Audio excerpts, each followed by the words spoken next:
Hi guys, and welcome to the channel. PSVR2 will launch next month on February 22nd. And with it, the long-awaited VR update for Gran Turismo 7. As you probably know, Gran Turismo Sport already had a VR mode for the first generation PSVR headset. But it was pretty limited. In fact, there were only arcade races with a single opponent, time trials, and a VR showroom, of which I will talk later. Even if it was really fun to drive all of the cars on the different tracks, it missed the point at giving a real racing experience.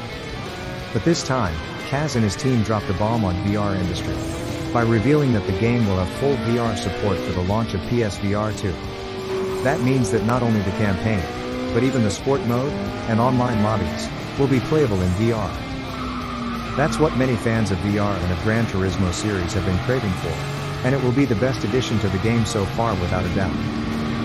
It might be unclear why this is a major announcement for VR, especially for people who don't play GT7 or never experienced VR racing. So in this video, I'll try to explain why GT7 VR can possibly change the media and propel it to new heights. We will also try to determine what its limitations and downsides could be. So let's get started.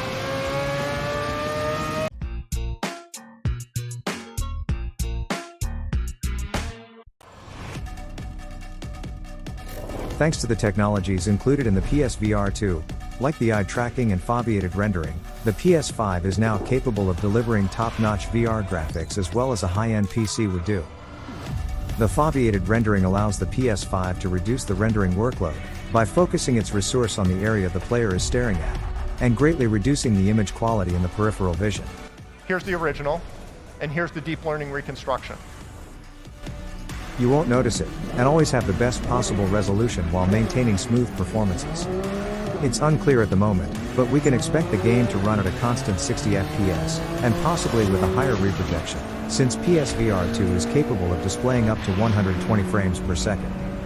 It could possibly surpass the performances of the non-VR game, since the PS5 won't have to fully render a 4K image, but about 10% of its number of pixels, divided in two images.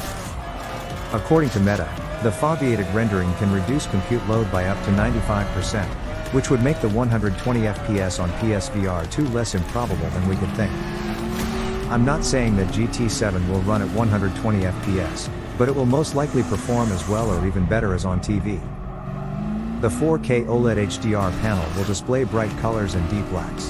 And even if it won't look as sharp and neat as on a 4K television, the loss of definition due to the proximity of the screen will be easily outweighed by the depth perception brought by the stereoscopic 3D. The tracking also improved, and you won't need any external camera anymore, meaning that you will finally be able to move a little more freely, without the camera losing track of your headset or controllers every 2 minutes. That's not very important in GT7, but it will be a major improvement for most other games. Players who never tried VR or only experienced it on PSVR will probably be blown away by some PSVR2 titles, and especially by GT7. As you can see in those captures, GT Sport still looks pretty good for a 5-year-old game, running on a first-generation VR headset. GT7 also has dynamic weather, time flow, and even dynamic skies. The stars, clouds, and sunsets look different in each race, giving some incredible sceneries at times. It's already impressive on TV, but driving by night under a starry sky or under heavy rain and finally see the sun come up will be way more spectacular in VR for sure. The lightings have been greatly improved as well, and no doubt the cockpits and dashboards will look even more realistic than they already were in GT Sport. In short, GT7 will probably be one of the most beautiful VR experiences to date.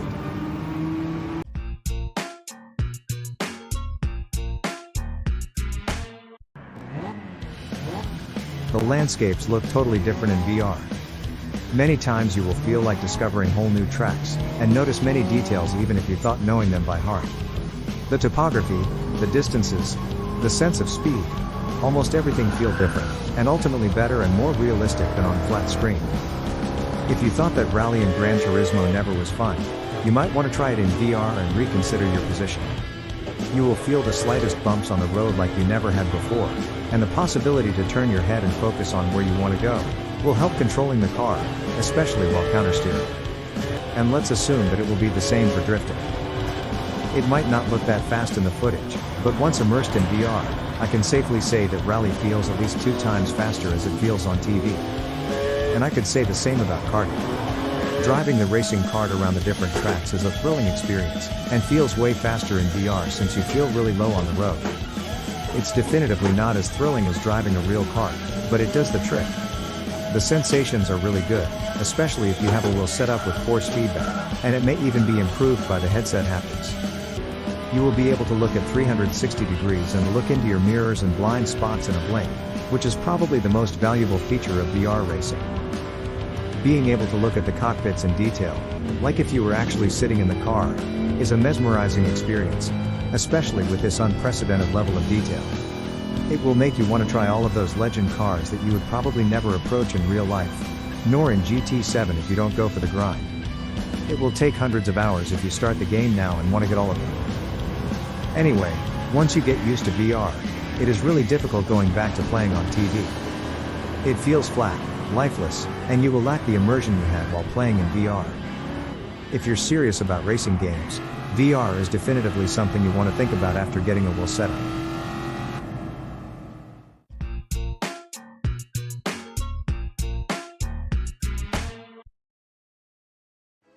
The VR showroom will return in GT7, as it has been leaked by data miners many months ago. And it's something every car lover wants to try after getting him some of his favorite cars. You will probably understand the vision of Kazunori while playing this mode, which is pretty much an access to the biggest car museum you could dream of, and without even leaving your home. Once again, the footage does no credit to what it feels like in VR, but all I can say is that it's really impressive. Basically, you select a car and you can walk around and look at it in detail like if it was in front of you. You can stare at the Ferrari F50's V12 through the rear grille. Look at the cockpit of the gorgeous Camaro Z28 through the window.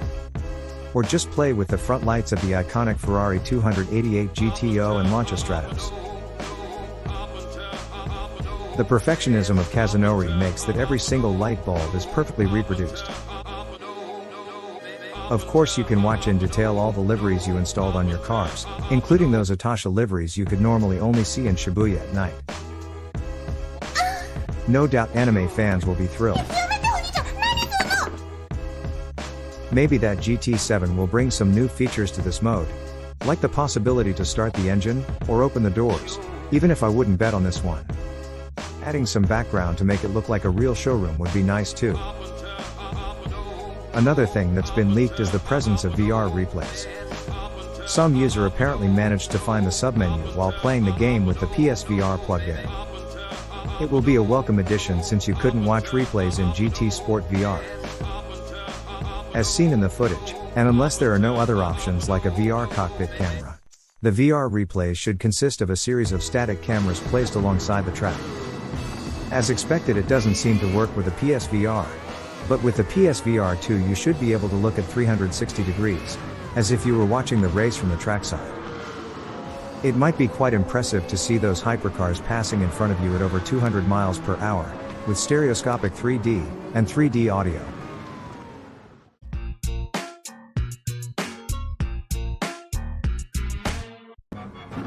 Don't be surprised if it takes you 5 to 10 seconds more than usually to finish a lap on your favorite track at first. You kinda feel some sense of danger while driving in VR, and it will most likely slow you down until you get used to it. Also, the immersion brought by VR can sometimes distract you and take your eyes off the road. And even 1 second of inattention at over 150 miles per hour will throw you in the sand, or in the walls, way more often than you would like to. But if you stay focused on the road, you may have a better control of the car than ever. Once again, just being able to focus your gaze at the corner exits will be a precious help. Another downside is that you will need a wheel setup to fully enjoy what VR racing has to offer. Considering the price of a PS5 and a PSVR2, adding a wheel setup to the bill might not be a priority for most players.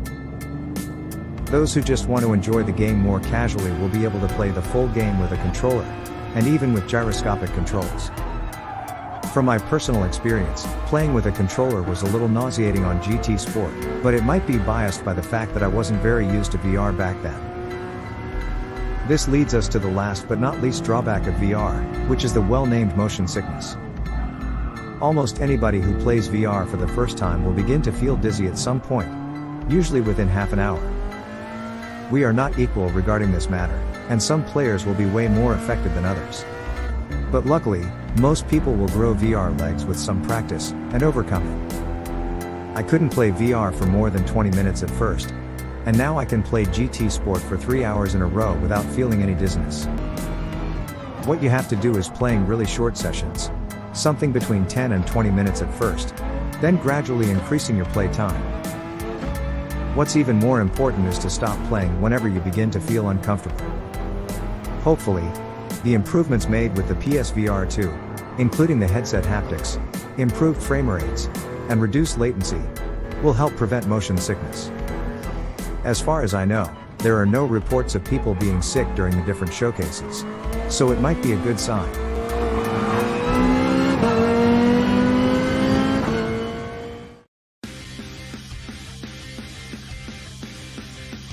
While Horizon and Resident Evil will probably be some great experiences, GT7 shows that we can have full AAA titles that last more than a few hours in VR. I already played GT7 more than 1,200 hours since its release, and will be more than happy to double, or triple this time, thanks to the PSVR2. Going from GT Sport to GT7 will be way more impressive in VR than it has been on TV. It will be a groundbreaking experience and a real leap for VR racing. For sure there are some PC racing sims with incredible physics, and some amazing mods for Assetto Corsa as well. But as for the contents, palette of cars, and graphics, GT7 is second to none. And for all those reasons, I think that GT7 will be a true game changer in VR, bringing some new standards that will push up the whole racing games and VR industries. Thanks for watching. Let me know in the comments if you're excited with the PSVR2 release, if you already pre-ordered it, and if like me, you will be playing GT7 VR on day one. See you guys.